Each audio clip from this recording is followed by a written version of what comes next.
ফ্যাশনের জন্য অনেক নাচানাচি করি। That's a wrong answer only. Yeah, the wrong answer only. Okay, LBW মানে কি? লাঞ্চে বিরিয়ানি খাবো। প্র্যাকটিসের সময় সানগ্লাস পরা হয় কেন? কেউ ঘুমালে যেন টেন না পায়। মারুফা আক্তার এত জোরে দৌড়ায় কেন? ওর পিছনে মানে পুলিশ লেগে থাকে। আপনি এখন কোথায় আছেন?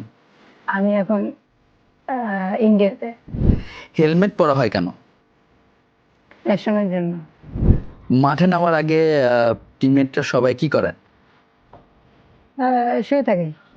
রান আউট কিভাবে হয়? ক্যাচ ধরলে ম্যাচ হেরে গেলে কি করেন?